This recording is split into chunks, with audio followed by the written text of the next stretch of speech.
Grazie a un perentorio 3-1 la Nuorese supera l'Olbia e accede ai 16esimi di Coppa Italia.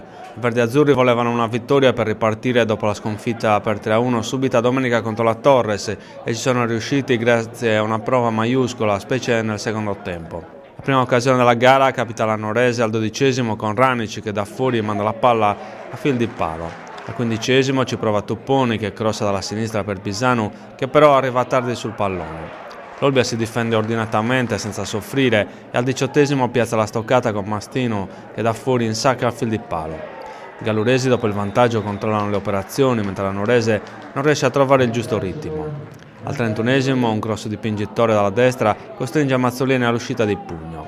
Al 38esimo ci provano Ranici e Zocchi con una combinazione ma il tiro dell'attaccante va fuori di 1 metro. Nella ripresa la Nuorese entra in campo decisa a vincere la partita. Al 7° Alonzi non sfrutta un errore difensivo dei galluresi su un cross di Pugildi. Ma il gol è nell'aria. Prima ci prova Biagiotti al 9° minuto che intercetta una palla in aria ma la sua girata finisce fuori di poco. Il forcing dei verdiazzurri si fa insistente e al 12esimo c'è da registrare una combinazione che ha dato Pugeddu con tiro di quest'ultimo che finisce a lato. La Nuorese reclama un rigore per un fallo su Pugeddu al 16esimo, ma l'arbitro lascia correre ed espelle il tecnico Mariotti per proteste.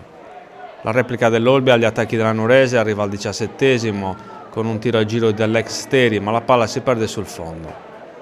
La svolta della gara arriva al 19esimo, Tricoli placca in aria Bagaglini e l'arbitro fischia il rigore. Del penalty si incarica Ranici che insacca con un tiro angolato.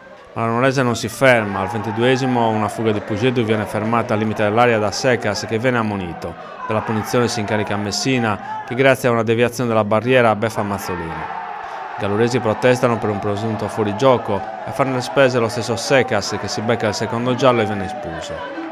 La Nuorese chiude i conti al 39esimo con Deiana al termine di un'azione manovrata che supera il portiere in uscita. L'Olbia potrebbe riaprire la gara al 43esimo sugli sviluppi di una punizione con Giglio che calcia sul portiere.